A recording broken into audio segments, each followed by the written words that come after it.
What about J. Cole? When was that you got into an altercation with J. Cole? Man, I mean, one of the things I want to say about all these altercations, at a certain point in my life, I was handling things in an immature way. All those things that happened in the past, they all 100% true, okay? And I have no other comment about them, but they're true, and I'm putting that behind me, okay? Hashtag Diddy's no son. Sometimes God Put that makes out Diddy there. grab a bottle. Sometimes he makes him grab a kettlebell. It happens. Nah, come on.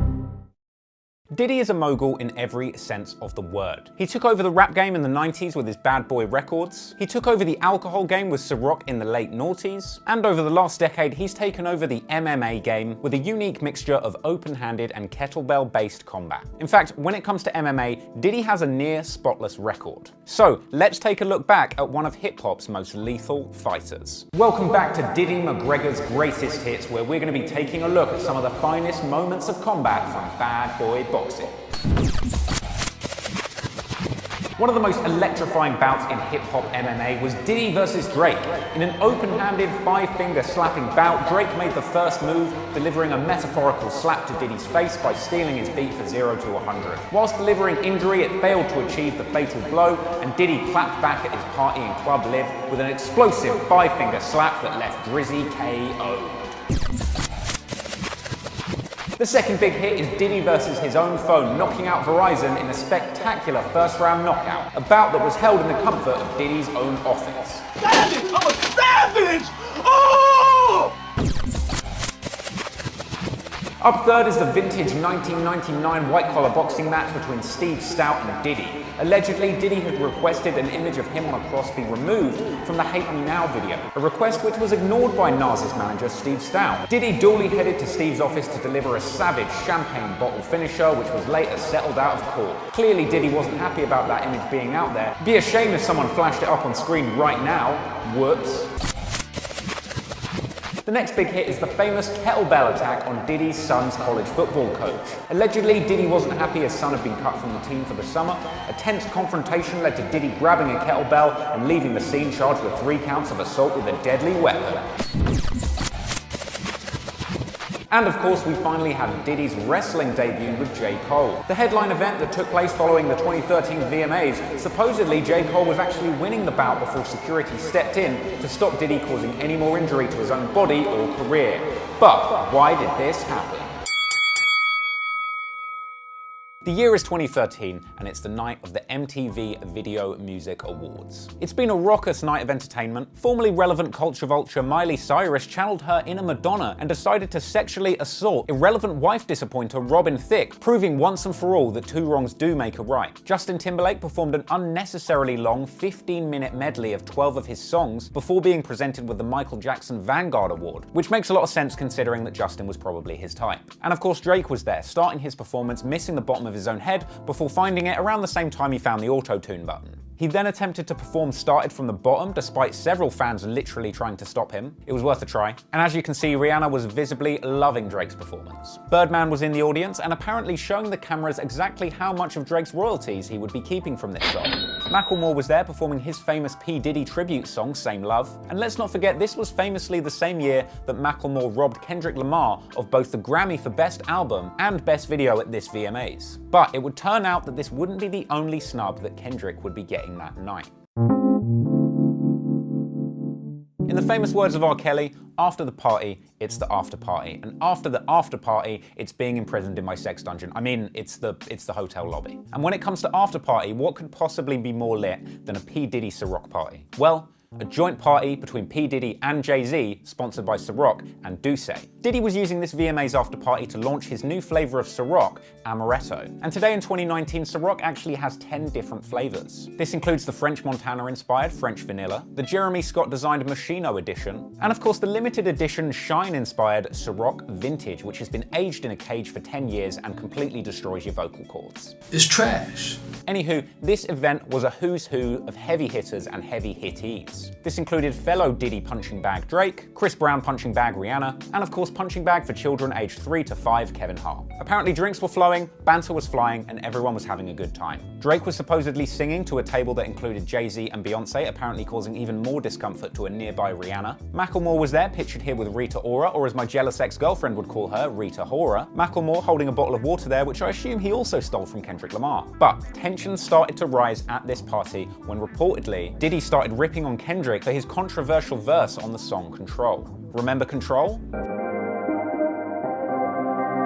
Well, 2 weeks before this event, on August 14th, 2013, the most generic rapper in the game, Big Sean, released a song called Control. No disrespect to Big Sean, but he is essentially the rapper that you get if you play Def Jam Icon and create a character leaving all of the settings on default. Anyway, I'm hesitant to call this Big Sean song because despite the fact that Big Sean was the headline artist featuring Jay Electronica and Kendrick basically took over the whole show with an incredible 3-minute verse. Big Sean actually removed this song from his album partly because he didn't want to be overshadowed by Kendrick and also partly because of some uncleared sample issues. But to be fair, if Big Sean's worried about his career being overshadowed by Kendrick Lamar, he should have quit rapping 10 years ago and taken that job as Kanye's executive car wash. So unless you've been living under a rock for the past 10 years, you'll know that Kendrick Lamar used his verse on Control to basically call out 11 of the biggest rappers in the game and basically say that he's out to destroy their careers and make them irrelevant. And whilst doing this, he essentially puts himself up there with the greats alongside Jay-Z, Nas, Eminem, and Andre 3000. So in case you didn't actually catch that verse, let's do a quick roll call of everybody that he called out. Big Sean?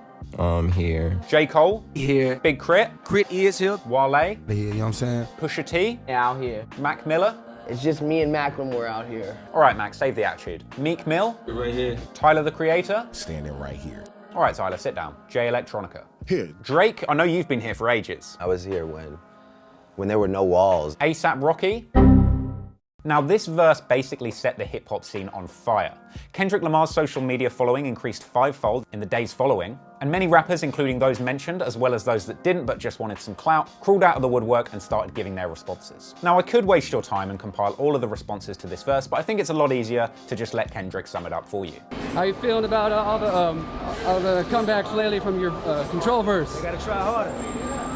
But in addition to all of these name drops, Kendrick Lamar also dropped a line in the song where he claimed to be the King of New York, despite being from California. Now, the crown of King of New York has always been a contentious issue amongst rappers. The idea of there being a King of New York was immortalized forever by the 1990 film of the same name, which starred Christopher Walken as Frank White, a name that has been used by several rappers, including the notorious B.I.G. over the years. In fact, many rappers have claimed to be the king of their respective territory and often face violent retribution as a result. Jay-Z and Nas famously fought over the crown of King of New York for many years in a beef that a lot of people thought would end in bloodshed. Young Dolph was famously shot at 100 times after claiming to be the king of Memphis, though he eventually settled for the king of Dolphland. And of course, young DiCaprio was famously killed by an iceberg after claiming to be king of the world aboard the Titanic. Diddy and Jay-Z had quite a classy response to these claims of being king of New York, essentially sharing this image and keeping it moving. And even K-Dot knew not to mess with the big dogs. But jump from here, 2 weeks into the future, back to the VMAs party, and we'll see that it's not all love between Kendrick and Diddy.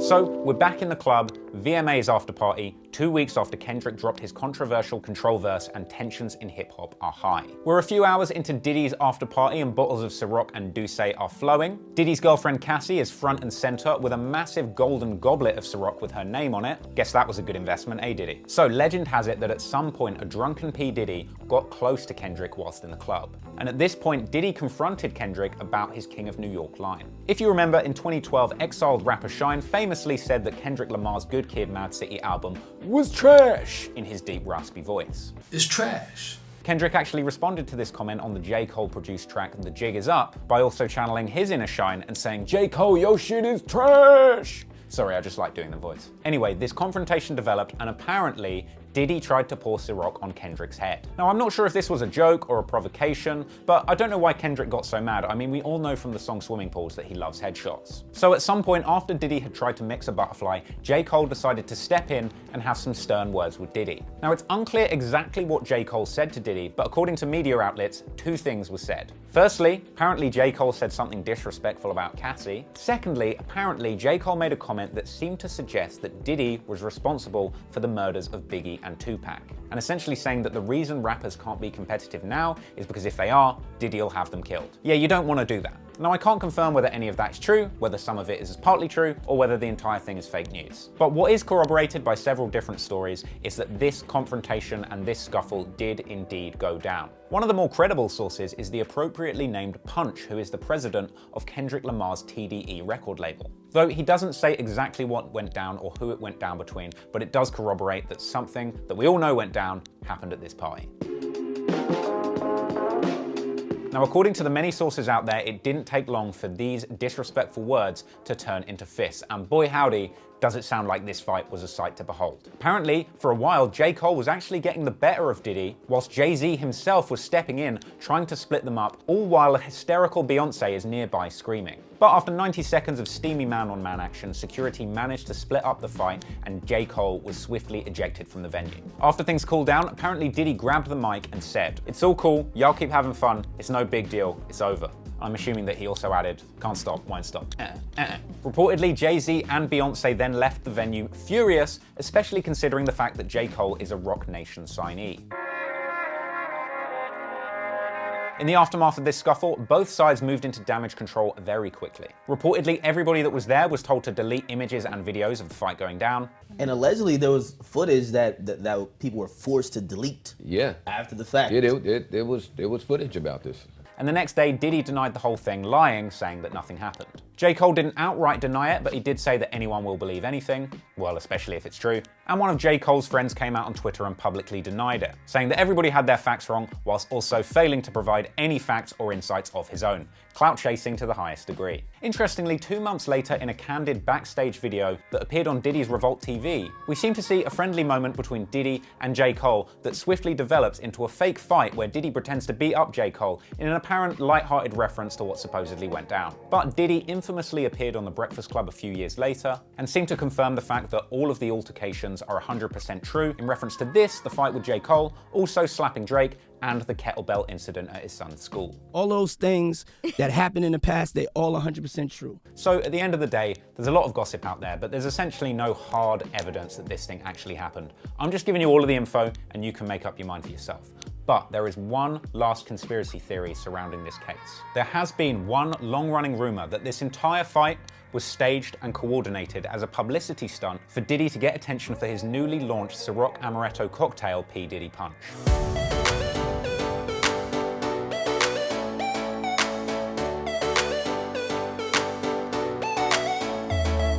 Hey guys, Traplaw Ross here, and today I'm going to show you some of the best cocktails that Ciroc Amaretto has to offer for the summer. So first off, I'm going to show you how to make one of Diddy's favourites, the Harlem Sour. So kicking off with 1.5 ounces of Ciroc Amaretto, of course. Following that up with a dash of simple syrup, or if you're a real simpleton and you couldn't find syrup, golden syrup. Topping that off with a dash of orange juice. A very generous dash of lemon juice. And throw yourself a big healthy piece of lemon in there for good measure. Can't stop, won't stop, Next up, for pure summer vibes, is the Ciroc Amaretto Sangria. Once again, a very healthy serving of Ciroc Amaretto straight down the hatchet. And you want to follow that up with an equal measure of lovely Pinot Noir wine. Next up, you go with half a portion of orange liqueur. Very nice, very strong. Once again, a lovely helping of your golden syrup there. Top that one off with an extra large portion of lemon juice, as seen there. And then you want to finish it off with a lovely helping of sparkling water. Oh, that's lovely stuff. As Shine would say, that shit is delicious. But finally, we move to the most explosive cocktail on P. Diddy's menu, and that is, of course, Puff Daddy Punch. This is a simple cocktail with only 2 ingredients. Of course, your Ciroc Amaretto and an equal serving of absolute rage. Say that I killed Biggie and Pac one more time, see what happens. Thanks for watching, hope you enjoyed that. Check out the merch store, check out my other videos, go check out the Snoop Dogg video I did recently, that one's fire, appreciate it. Thanks very much, peace out.